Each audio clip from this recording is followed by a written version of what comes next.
He came to the mountains to outrun memories that had the persistence of shadows, stretching long in the evening and disappearing only in the deepest dark, ready to return at dawn.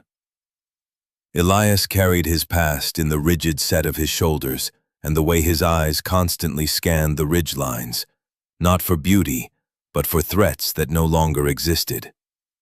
His life had been compressed into the contents of an olive-drab Eberle-stock half-track pack, a collection of necessities that spoke of a man who knew how to survive, but had perhaps forgotten how to live. The plaid flannel shirt was worn soft at the elbows, the cargo pants faded from sun and use, and the leather of his boots held the dust of a dozen states he had crossed, trying to find a place quiet enough to silence the noise inside him. He was not entirely alone. Beside him, moving with the silent, fluid grace of a creature perfectly in tune with the wilderness, was Ghost. The German shepherd was old, his muzzle a distinguished silver gray, and his amber eyes held a deep, knowing intelligence. He was not a pet. The word felt trivial, insulting. Ghost was a partner, a veteran of the same unseen wars that had etched themselves onto Elias's soul. They had shared the dust of forgotten countries, the tension of a held breath in a silent room, and the unspoken language of professionals who rely on instinct more than words. The dog walked with a purpose that mirrored Elias's own, his posture a constant state of calm readiness, a living, breathing extension of the discipline Elias clung to like a raft in a storm. The air in this high valley was thin and sharp, smelling of pine resin and cold stone. It was a clean smell, an honest one, and for the first time in months, Elias felt the knot in his chest loosen by a fraction. This was the place. He had driven until the pavement turned to gravel, and the gravel turned to a forgotten logging track. Now, on foot, he moved deeper into the embrace of the ancient forest, seeking a solitude so profound it might finally swallow the echoes of a single, catastrophic failure. He was looking for a place where he could simply cease, not in body, but in the relentless, grinding awareness of his own history. He wanted to become as unremarkable as a weathered stone, to be seen and passed over by the sun and the seasons without comment. They had been walking for 3 hours, climbing steadily into a hanging valley cradled between two granite peaks that clawed at the sky. The world was a symphony of green and gray, the forest floor a thick carpet of moss and fallen needles that muffled their steps. Elias was focused on the rhythm of his own breathing, the burn in his thighs, the simple, grounding reality of physical effort. He was trying to empty his mind, to let the mountain absorb his thoughts. Then, Ghost stopped.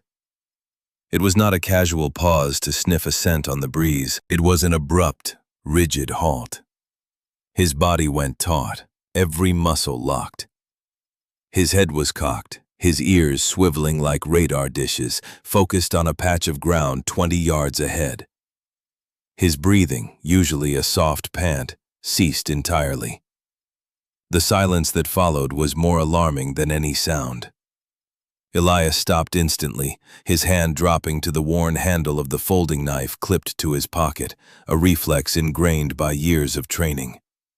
He scanned the trees, his eyes tracing the patterns of light and shadow, searching for the source of the dog's unease. He saw nothing. A squirrel chittered angrily from a high branch. A raven croaked as it soared overhead. The forest was alive with its usual sounds, yet Ghost remained frozen, a statue of pure, concentrated attention. Elias trusted the dog's instincts more than his own. Ghost had been his early warning system in places where a wrong step meant the end. The dog's senses were not clouded by memory or regret. They were pure, honest instruments of perception. Elias moved forward slowly, his boots making no sound on the soft earth. He came up alongside Ghost and placed a hand on his back. The dog's muscles were like steel cables. His gaze was fixed, unwavering, on a slight, almost imperceptible depression in the ground, an area where the moss grew thinner and the earth seemed to have settled unnaturally. This was different. This was not the scent of a bear or the track of a mountain lion. Ghost's posture was one of discovery, not aggression. It was a signal he had used in training to indicate a hidden cache, a buried object. But they were not in a training exercise. They were in the middle of nowhere. Elias crouched, his knees protesting. He ran his hand over the ground. The air was cooler here. The soil felt looser beneath the thin layer of pine needles. He looked at Ghost, whose amber eyes met his for a fleeting second, a clear and unmistakable message passing between them. Here. Something is here. Elias unslung his pack and pulled out a small, foldable entrenching tool. He began to dig, the rhythmic scrape of the metal against the soil a solitary, purposeful sound in the vast quiet of the valley. Ghost sat back on his haunches, watching with an unnerving stillness, his duty done. He had found the anomaly. Now it was up to the man to understand it. The earth was soft, yielding easily. A few inches down, the shovel struck something hard with a dull, wooden thud. Not a rock. The sound was too uniform, too flat. Elias's heart, a muscle he had tried to numb for years, gave a slow, heavy beat. He widened the hole, his movements becoming more careful, more precise. He scraped away the last of the dirt and pine duff, revealing a series of weathered gray planks. It was a roof, a buried roof. He worked for the next hour, his movements economical and efficient, the sweat beading on his brow despite the cool mountain air. He cleared a wide section, uncovering a pitched roof of heavy timbers, expertly joined and covered in tar paper that had long since dried and cracked. The construction was old, but solid. This was no makeshift shelter. This was a structure built to last, and then, for some reason, deliberately hidden. He followed the slope of the roof down until he found the edge, and then began digging along the wall line. The logs were massive, hand-hewn, and notched with a skill that spoke of a bygone era. He uncovered a window, its glass pane miraculously intact, though clouded with the grime of decades. Finally, his shovel scraped against the stone of a foundation, and just beside it, he found the door. It was made of thick, vertical planks, bound with iron straps. A heavy iron ring served as a handle. There was no visible lock, only a thick wooden bar on the inside, the end of which he could just see through a small crack. It was barred from within. The thought sent a chill down his spine that had nothing to do with the temperature. Why would someone build a cabin so deep in the wilderness, bury it, and then bar the door from the inside? He tried the iron ring. The door was solid, unmoving. He considered forcing it, but some instinct, a sense of reverence for the sheer strangeness of the discovery, held him back. This was a place with a story, and breaking down the door felt like tearing out the first page. He spent another hour clearing the entire facade of the cabin, a small, single-room structure nestled into the hillside.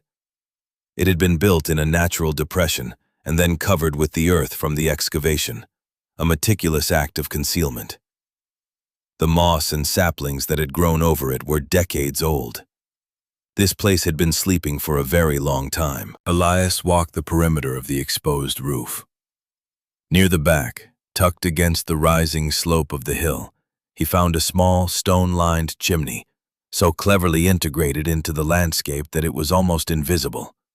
And next to it, a small metal ventilation pipe, capped with a conical top to keep out the rain.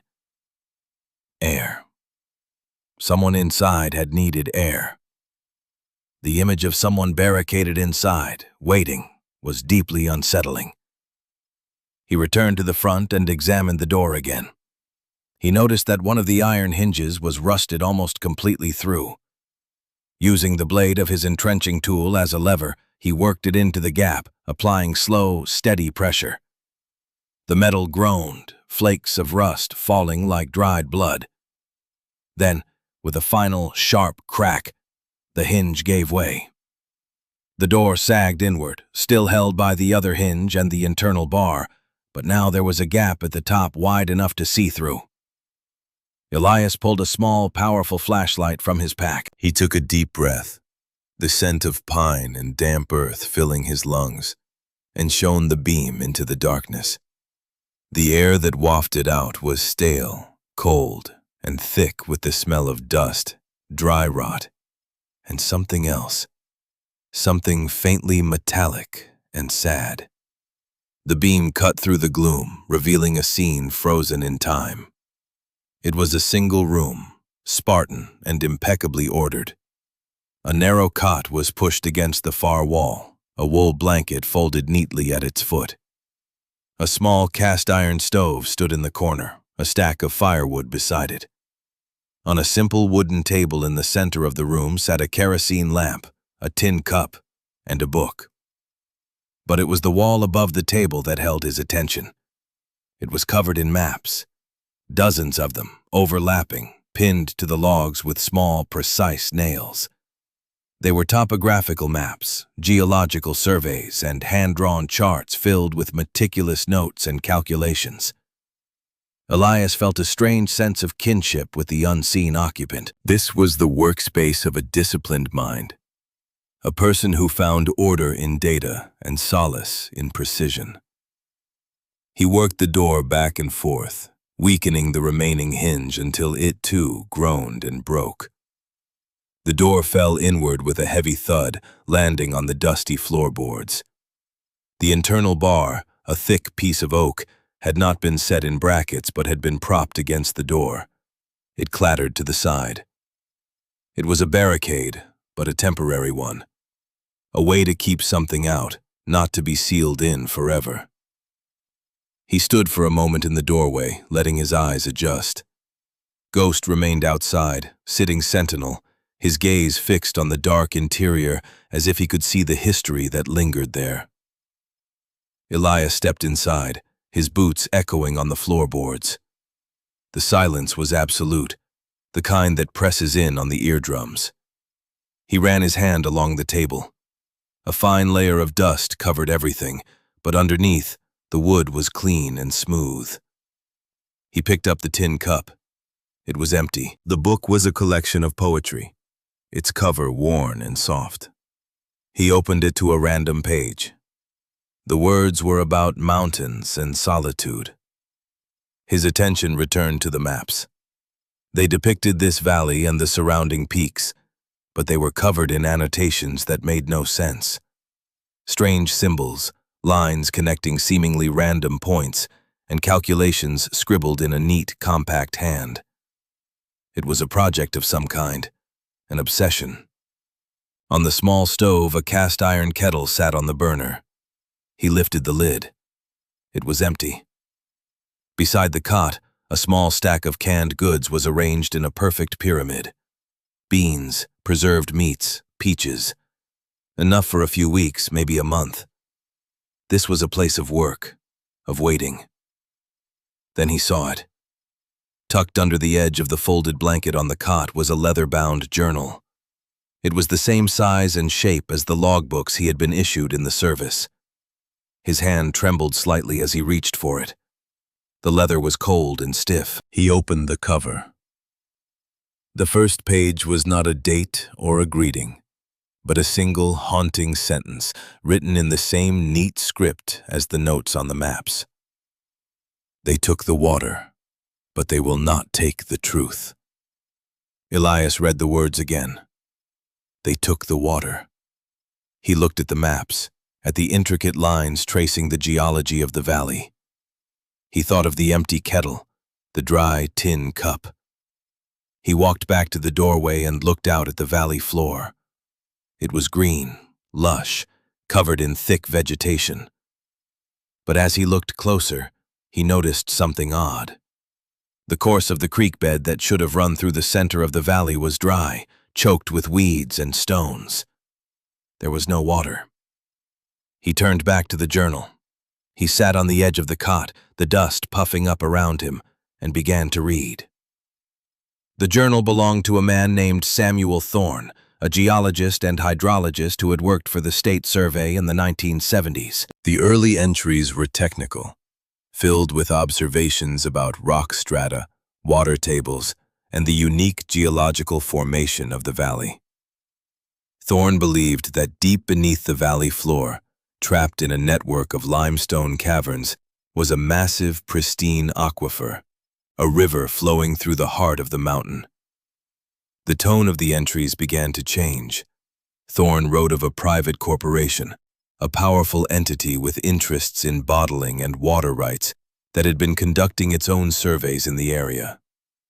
He mentioned a man named Sterling, not a first name, just a surname, who represented the company. Thorne's official reports about the aquifer were dismissed, his data classified as inconclusive. He was stonewalled, his funding cut. He became convinced the corporation knew about the water and was using its influence to suppress the information so they could acquire the land and the rights for themselves. Fired from his job and discredited, Thorne had become obsessed. He sold his home, bought supplies, and came here, to this valley, to prove his theory. He had built this cabin himself, hauling the materials on his back, and then buried it to escape detection. He was not hiding from the wilderness. He was hiding from men. He was conducting his own secret survey, drilling core samples by hand, mapping the underground river he was so certain existed. The final entries were chilling. Thorne had completed his work. He had the proof: core samples, pressure readings, a complete map of the subterranean water system. He wrote that Sterling's company had bought up the surrounding land under a different corporate name and was preparing to begin exploratory drilling, which Thorne knew was a pretext to tap the aquifer. He had tried to contact a journalist, a lawyer, but he believed his communications were being intercepted. The last entry was dated October 12, 1978. It was short, the handwriting slightly less steady. Sterling is here. They are bringing in equipment. They know I am here. I have hidden the proof. The truth is in the stone. They can have the cabin, they can have me, but they cannot have the truth. Elias closed the journal. The silence in the cabin was no longer empty. It was filled with the ghost of Samuel Thorne, a man who had sacrificed everything for a truth he believed in. Elias understood that kind of conviction. He had once had it himself. He looked around the small, ordered space. Thorne had hidden his proof. The truth is in the stone. Elias's eyes went to the small fireplace. The stones of the hearth were different from the chimney stack, flatter, more like pavers. He knelt and ran his hand over them. One of them was loose. He used the tip of his knife to pry it up. Beneath it was a hollowed-out space, and inside that space was a long, cylindrical metal case, the kind used for storing core samples. It was sealed with wax. Elias carried it to the table. He broke the seal and unscrewed the cap. Inside, rolled tightly together, were not rock samples, but a collection of documents. There were the original geological survey maps stamped "Property of the State," showing Thorne's findings. There were copies of the letters dismissing him. And there was a detailed, hand-drawn map showing the exact location and depth of the aquifer, along with Thorne's calculations on its volume and purity. It was a legacy of water, enough to sustain the entire region for 100 years, hidden beneath their feet. And at the very bottom of the tube was a single folded piece of paper. A note. It was not for a journalist or a lawyer. It was addressed to whoever might find this place. "If you are reading this," it began, "then I have failed. But my failure does not have to be the end of the story. The land does not belong to those who can buy it. The water does not belong to those who can steal it. It belongs to the future. It is a promise. Do not let them break it. Do not let my silence be the final word. Make them listen. Elias folded the note and put it in the pocket of his field jacket. It felt heavier than a piece of paper. It felt like a direct order. He had come here to be silent, to be forgotten. But Samuel Thorne, a ghost from half a century ago, was asking him to speak. He looked at the maps on the wall, the neat cot, the book of poetry. This was not the tomb of a madman. It was the last outpost of a man of principle. He packed the metal tube and the journal into his rucksack. He would take them with him. He had to. He owed it to the quiet, determined man who had lived and perhaps died in this small, hidden room. As he stepped out of the cabin, blinking in the afternoon light, he saw Ghost, still sitting exactly where he had left him. The dog looked from Elias to the cabin, and then back to Elias, a low whine in his throat. It was a question. What now? Now, Elias said, his voice raspy from disuse. We go to town. The nearest town was a place called Harmony Creek, a name that felt like a cruel joke. It was a small, dusty collection of buildings nestled in the foothills, a place that time seemed to have largely ignored. Elias parked his battered truck, the only possession he hadn't sold, on the main street. People watched him as he walked, their gazes lingering on his military-style pack and the quiet intensity of his posture. He was an outsider, an unknown variable, and in a town this small, that was enough to cause suspicion. Ghost walked at his heel, ignoring the curious stares, his presence a silent declaration of purpose. He found the county clerk's office in a small brick building that also housed the sheriff's department. The air inside smelled of old paper, floor wax, and weak coffee. Behind a high wooden counter sat a woman in her late 50s. She was tall and spare, with sharp blue eyes and gray hair pulled back in a severe bun. A nameplate on the counter read Martha Reed, County Clerk. She looked up from a massive ledger, her expression one of weary patience. "Can I help you?" Her voice was flat, no nonsense. Elias felt the old reluctance to speak, to engage. It was easier to remain invisible. But the weight of the note in his pocket pressed on him. He cleared his throat. "I need to look at property records and historical survey maps from the 1970s. Martha's eyes narrowed slightly. It was not a common request. "What parcel are you interested in?" "The High Valley, north of here, between the Twin Peaks." She studied him for a long moment, her gaze taking in his worn clothes, his disciplined stillness, and the watchful dog at his side. "That's all protected federal land now. Has been for 20 years. Before that, most of it was owned by a timber company that went bust. Nothing up there but rocks and trees. I believe a private entity bought up some tracts in the late 70s, a company called Sterling." He said the name, and he saw a flicker of recognition in her eyes, quickly suppressed. "Never heard of it," she said, her voice a little too firm. She turned back to her ledger, a clear dismissal. Elias didn't move. He stood at the counter, a silent, immovable object. He had learned patience in places where a single rushed movement could get you killed. He could wait. The silence stretched. The clock on the wall ticked loudly. Martha sighed, the sound of a dam beginning to crack. She looked up, her expression a mixture of irritation and curiosity. "Look," she said, her voice lower now. "That's old business, dead and buried business. Some things are better left alone."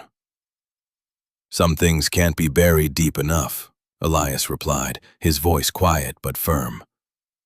He reached into his pack and pulled out the metal tube. He didn't open it.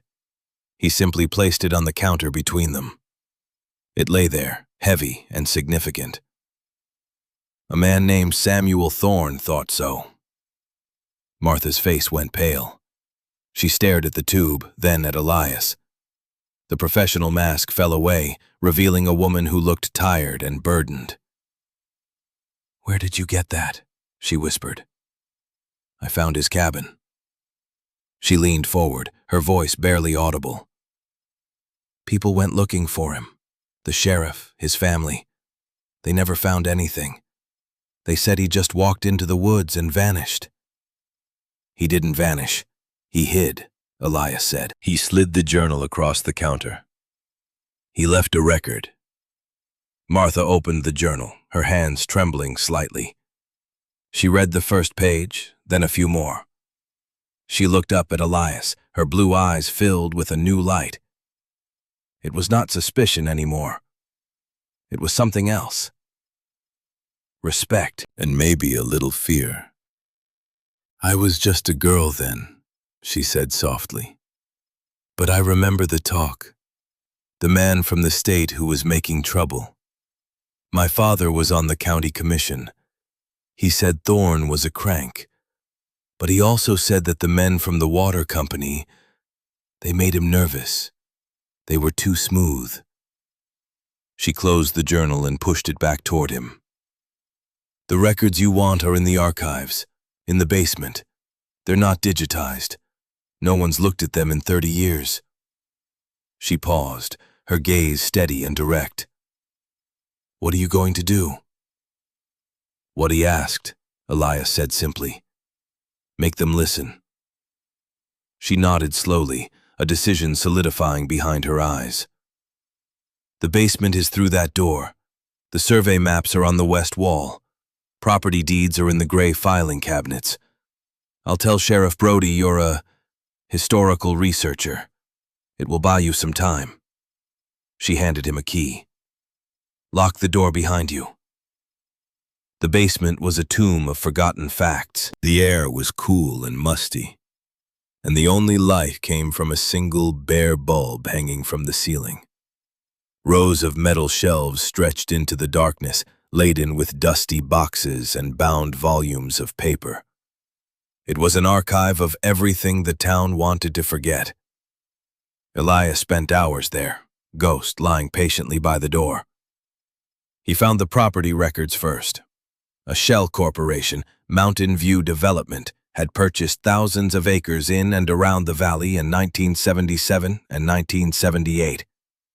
The paperwork was signed by a legal firm based out of a distant city.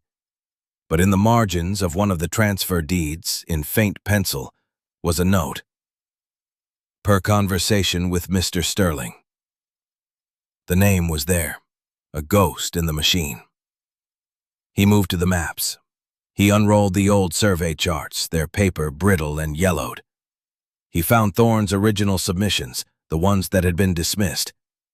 They were masterpieces of geological deduction, clear and precise, and clipped to the back of one of them was a smaller, folded map. It was a corporate proposal map, stamped with the logo of Sterling Water Corporation. It laid out a plan for a series of deep-bore wells, a pumping station, and a pipeline running right through the heart of the valley. It was Thorne's nightmare, rendered in corporate blueprint. The project had been given preliminary approval, contingent on state land use permits that were never granted. The plan had been shelved, not abandoned. Elias took photos of everything with his phone, the deeds, the maps, the proposal. He was building a case, just as Thorne had. He was assembling the truth from the dusty fragments of the past. As he was rolling up the last map, he heard footsteps on the stairs. He instinctively moved into the shadows, his hand on his knife. The key turned in the lock, and the door opened. It was Martha. She was holding 2 steaming mugs. "Thought you might need this," she said, handing him one. The coffee was strong and black. "Find anything?" "Everything Thorne said was true," Elias said. "They had a plan all along." "I know," she said. "After you went downstairs, I made a call to a friend of mine who works in the state capitol archives. I asked her to look up Sterling Water Corporation. They went dormant in the early 80s, but the parent company is still very much in business. It's one of the largest resource management firms in the country. And guess what? She took a sip of her coffee. They just filed a new application 2 weeks ago to purchase a massive tract of surplus federal land. The description matches the Twin Peaks Valley exactly. They're coming back to finish the job. The news landed with the weight of a stone. This wasn't about the past anymore. It was about the present. Sterling, or his successor, was making another move. They're calling it a geothermal energy exploration project, Martha continued, her voice laced with contempt. A lie, just like last time. They can't get the land if the aquifer is on public record, Elias reasoned. Exactly, Martha said, which means your discovery, Thorne's proof. It's the only thing standing in their way, and they don't know you have it. Yet. Elias knew what that meant. He had become the new Samuel Thorne, the man who knew too much. The only difference was, he was not a geologist. He was a soldier. And he was not going to hide. He was going to hold the line. He thanked Martha for the coffee and the information. He packed his photos and the original documents back into the tube. As he was leaving the clerk's office, an old man in overalls was coming in. He had a weathered face and eyes that had seen a lot of seasons. He nodded at Elias, then his gaze fell on Ghost. "That's a fine-looking dog," the old man said, his voice a low rumble. "Looks like he's got some stories." "He does," Elias said. The man looked from the dog back to Elias. "You're the fella asking about the High Valley. Word gets around." He gestured vaguely toward the mountains. "I was on the survey crew back in '76, with Thorne. Good man, quiet, knew his rocks." The old man, who introduced himself as Silas, leaned closer. "He found something up there, something big." He was excited. Then, a few weeks later, the men in suits showed up, told us the project was scrubbed. Thorne argued with them. I never saw him again after that day. Silas looked Elias straight in the eye. "They said he was crazy, but I was there. I saw his face. He wasn't crazy. He was right." The encounter with Silas solidified it. The whole town, in its own quiet way, remembered the injustice. They just didn't have the proof. Now, Elias did. He drove back to the valley, the weight of his new purpose settling on him. It was a familiar feeling, the clarity of a mission. But this time it was different. It wasn't an order from a superior officer. It was a request from a dead man, a promise to the future. When he arrived back at the clearing, the sun was setting, painting the granite peaks in hues of orange and purple. The buried cabin was a dark scar in the earth. As he approached, Ghost, who had been trotting ahead, stopped again. A low growl rumbled in his chest, deeper and more menacing than before. Elias froze. His eyes swept the area. He saw it immediately. Fresh tire tracks, wide and heavy, churned into the soft earth near the edge of the woods. A vehicle had been here, and it had been here recently. He moved forward, his senses on high alert. He approached the cabin from the side, using the trees for cover. The door he had broken lay where he had left it. Nothing seemed disturbed. But the air was different. It felt watched. He crouched beside the entrance, listening. He heard nothing but the wind in the pines. He gave Ghost a silent hand signal to stay, and slipped inside. The cabin was as he had left it. The maps on the wall, the cot, the stove. Nothing had been touched. He had taken the only things that mattered. He was about to leave when he saw it. On the dusty table where he had placed the tin cup sat a small, pristine white business card. He picked it up. The card was made of thick, expensive stock. The lettering was embossed in a simple, elegant font. It read, John Sterling, Vice President of Resource Development, Sterling Conrad Holdings. And below that, a phone number. A cold dread washed over Elias. This wasn't the father. This was the son. He had come back to the place where his father's business was left unfinished. He knew about the cabin. He had been here. He had left the card as a message, a polite, corporate way of saying, I know you were here. I know what you found. He stepped out of the cabin, the card held between his thumb and forefinger. Standing by a large pine tree at the edge of the clearing was a man. He was in his late 40s, dressed in expensive outdoor gear that looked like it had never seen a speck of dirt. He had a handsome, confident face, a friendly smile, and cold, calculating eyes. He was the man from the business card.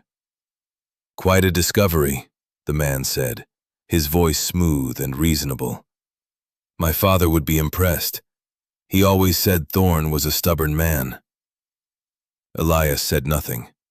He stood his ground, Ghost a silent, menacing presence at his side. The dog's eyes were locked on the newcomer, a low, almost inaudible growl vibrating in his chest. John Sterling, the man said, extending a hand. Elias ignored it. Sterling's smile didn't falter. He let his hand drop. Look, I think we've gotten off on the wrong foot. My company, Sterling Conrad, is the legal successor to the entity that owns the mineral and resource rights to this valley. We're aware of Mr. Thorne's theories.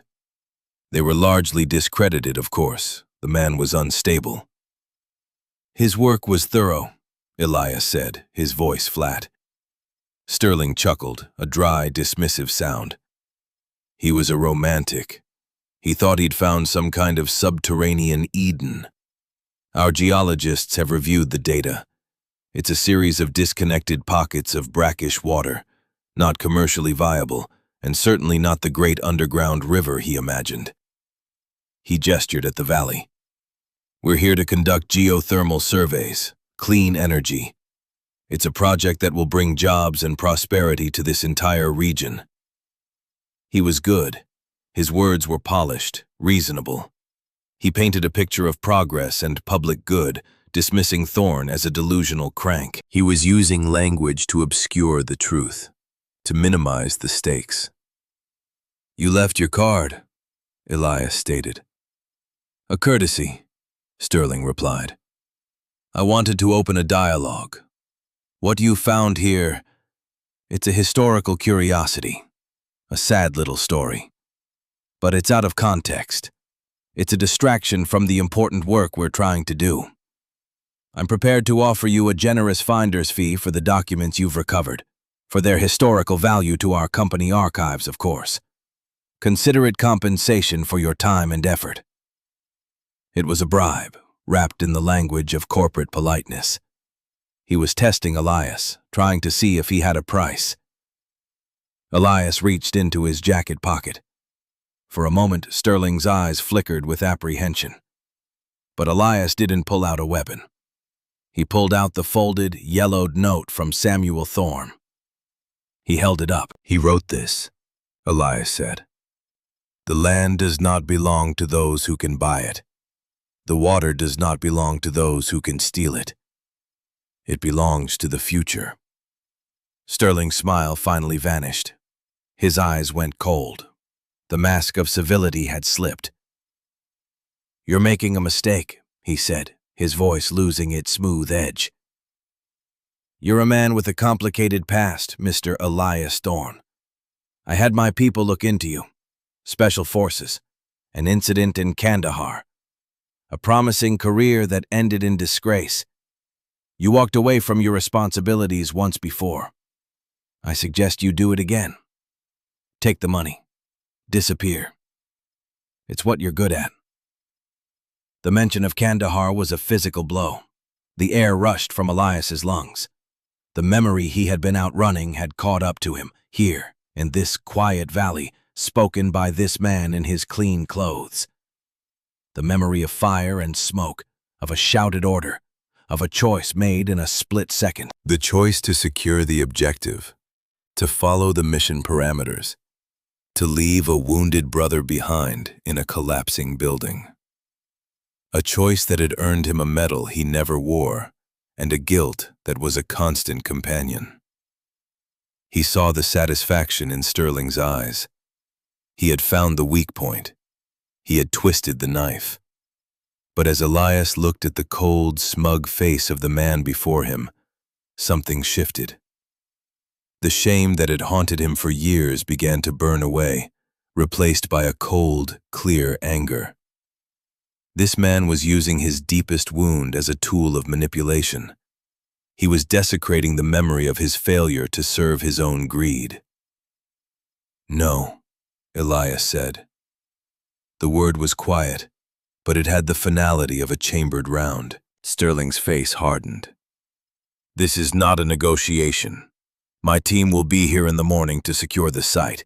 We have the permits. We have the law on our side. You are a trespasser. If you and your artifacts are still here, you will be removed, forcibly if necessary." He looked down at Ghost, who had not moved, his growl now a low, steady rumble. "I'd put a leash on that dog. Someone might mistake him for a stray." The threat was no longer veiled. Sterling turned and walked away without another word, disappearing into the trees where his vehicle was hidden. The sound of an engine started and then faded into the distance. Elias stood there, his hand resting on Ghost's head. The dog's growl subsided, but his body remained tense. The valley was quiet again, but the peace was gone. It had been replaced by the certainty of a coming conflict. Sterling was right about one thing. Elias had walked away before. He had run from his failure, from the ghost of the man he had left behind. But he would not run this time. This quiet valley, this buried cabin, this dead man's promise, it had become his line in the sand. He would not abandon Samuel Thorne.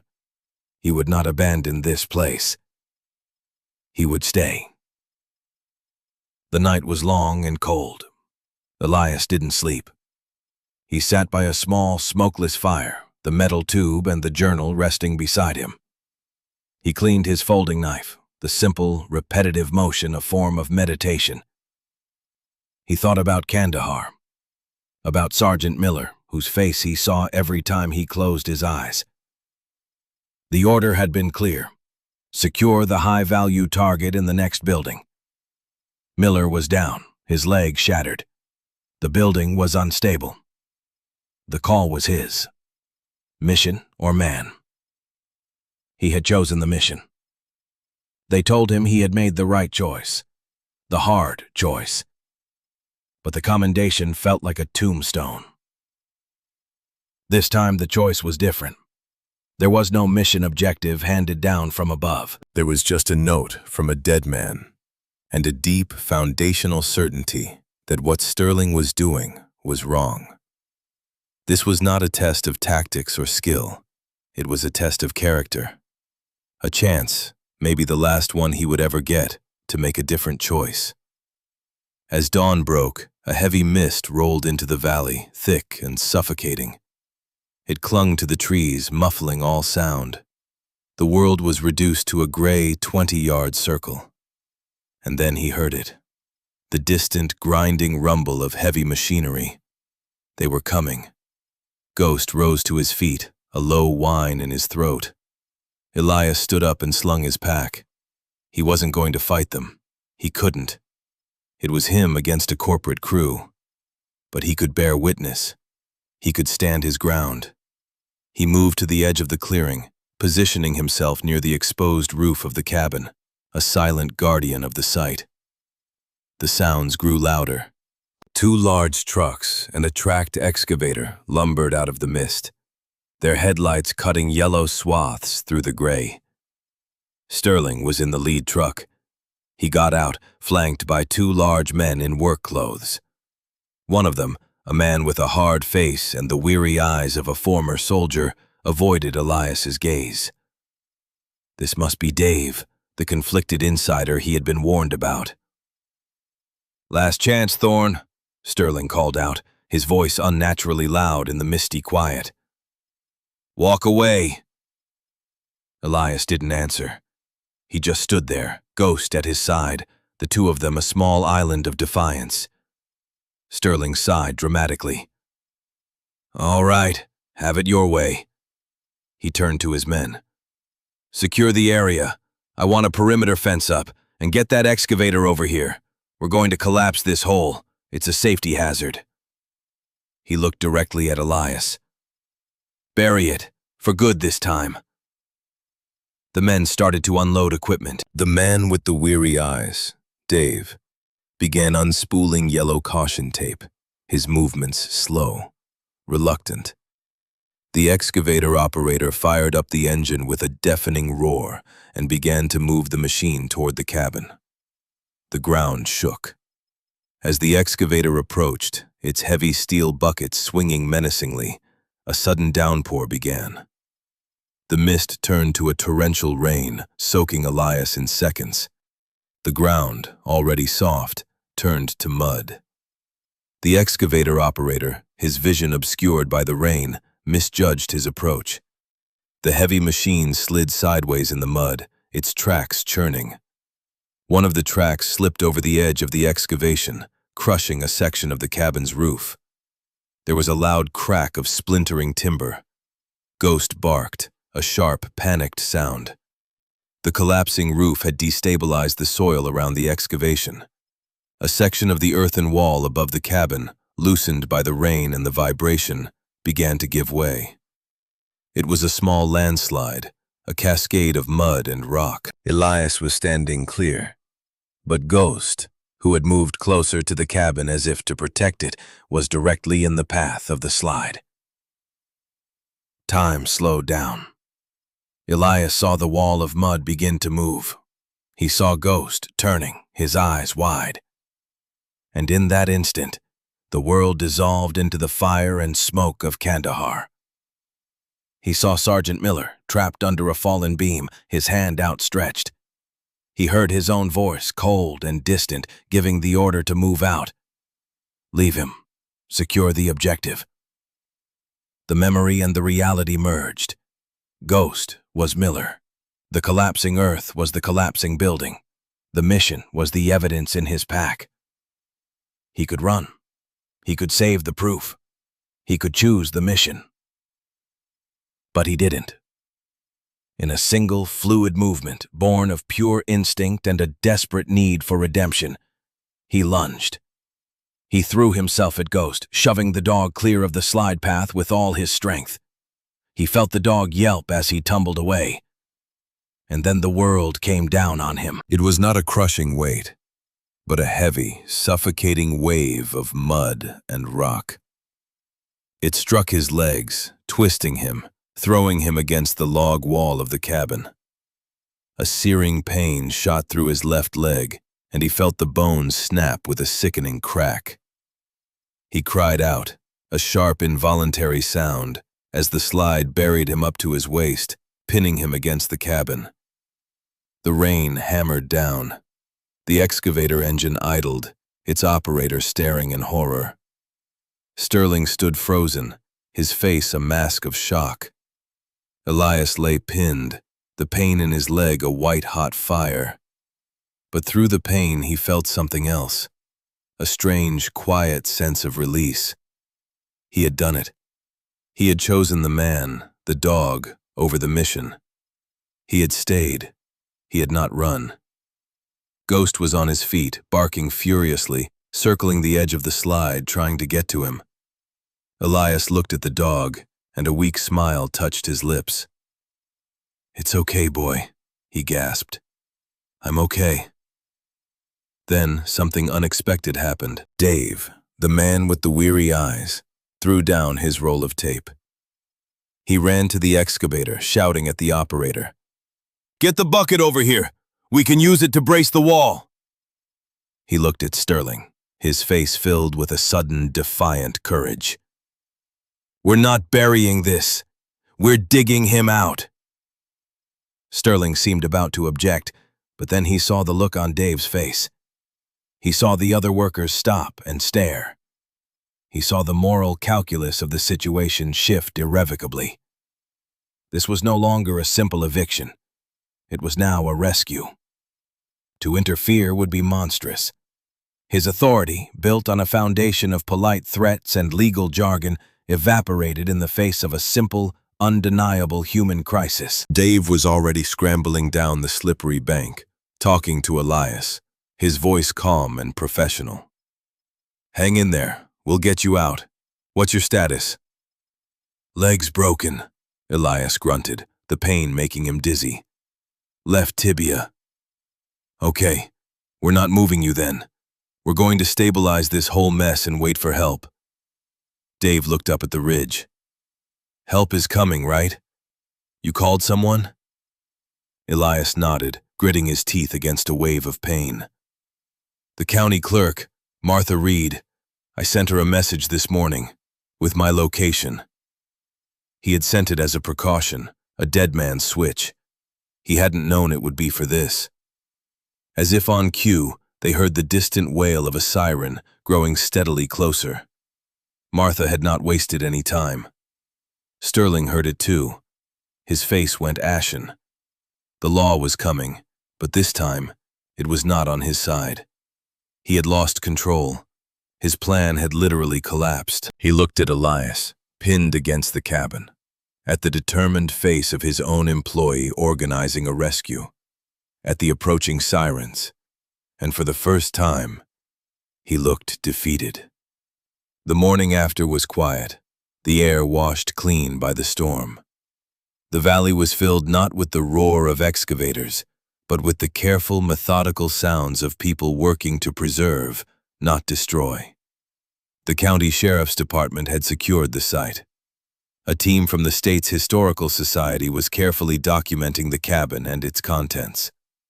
Elias lay on a stretcher near a crackling fire, his legs splinted and bandaged, a thick blanket tucked around him. Ghost lay beside him, his head resting on Elias's chest, a warm, reassuring weight. Sterling was gone. Elias had watched Sheriff Brody, a man with a calm demeanor and eyes that missed nothing, escort him to a patrol car. There were questions of illegal excavation, endangerment, and attempting to tamper with what was now officially a historical site and a potential crime scene. The legal battle would be long, but Sterling had lost the moral high ground, and in a place like Harmony Creek, that was everything. Dave had stayed. He had worked through the night with the sheriff's deputies, helping to stabilize the site. He came over to Elias just before dawn. I was in the Rangers, Dave said, not looking at Elias but at the cabin. Did 2 tours. I came back, and just needed a job. I tried not to ask questions. He finally met Elias's gaze. What you did, for your dog, that's the stuff they don't give you medals for. But it's the stuff that matters. He nodded once, a gesture of profound respect, and then walked away to help the survey team. Later that morning, a familiar battered sedan pulled up. A woman got out. She was younger than Elias, with the same dark hair and a face etched with worry. It was his sister, Sarah. He hadn't seen her in 2 years. Martha Reed must have called her. She rushed to his side, her eyes taking in the splinted leg, the exhaustion on his face. Elias, my God, what have you been doing out here? He expected anger, recrimination for his long silence. Instead, her voice was just filled with concern. He looked at her, really looked at her, for the first time in years. He saw not the disappointed sibling he had imagined, but a woman who loved him. I found something, he said, his voice quiet. Something that needed protecting. She followed his gaze to the cabin, where the historians were working with gentle reverence. "Martha told me. She said you were a hero." Elias shook his head. "No, I just decided not to run this time." He reached out and took her hand. Her fingers curled around his. It was a small gesture, but it felt like rebuilding a bridge that had been washed out for years. "I'm sorry, Sarah, for being gone." "Just come home, Eli," she whispered, tears welling in her eyes. "Come home." "I will," he said, and for the first time he knew it was true. "But I think I have to stay here for a while. I think this is my home now." The state officially declared the valley a protected historical and ecological preserve. The story of Samuel Thorne, the geologist who gave everything to protect the truth, became a local legend. His maps and journal, along with Elias's own story, ensured the aquifer would be managed as a public trust, a promise to the future, just as Thorne had wished. Elias didn't leave. After his leg healed, he accepted a position offered by the county, warden of the new Twin Peaks Preserve. His job was to watch over the valley, to protect it. It was the same job he had given himself, but now it was official. He moved into the old ranger station at the mouth of the valley, a small, solid house with a view of the peaks. One cool autumn afternoon, a year later, he walked with Ghost up to the cabin. It had been stabilized and preserved, a permanent monument under a protective roof. He stood before the entrance, the place where he had been pinned, the place where he had made his choice. The pain in his leg was a dull ache, a constant reminder. But it was not a bitter reminder. It was a reminder of redemption. He looked out at the valley. The creek bed was no longer dry. After a series of public hearings and engineering studies based on Thorne's work, a small, carefully managed portion of the aquifer had been released to restore the valley's natural watershed. The sound of running water, a gentle, gurgling music, filled the air. It was the sound of a promise kept. Ghost sat beside him, his silver muzzle resting on Elias's knee. The dog was older now, slower, but his eyes were still bright and clear. He had been the catalyst, the living compass that had pointed the way not just to a buried cabin, but to a buried part of Elias's own soul. He had led his man home. Elias looked at his reflection in the glass of the preserved cabin window. He saw a man in his 40s, his face weathered by the sun and wind. There were still shadows in his eyes, but they were no longer the haunted, hunted shadows of the past. They were just shadows. He was no longer running. He was standing his ground. He was home. The mountain held its breath, not in suspense, but in a deep, abiding peace. And for the first time in a very long time, so did he. He had listened to a dead man's plea, and in doing so, had finally found a way to answer the silent cries of his own heart. He had been given a second chance, not to erase the past, but to build a different future. One quiet, deliberate step at a time. The water flowed, the truth was told, and a soldier had finally found his peace. Not on a distant battlefield, but in the silent, watchful heart of the mountains.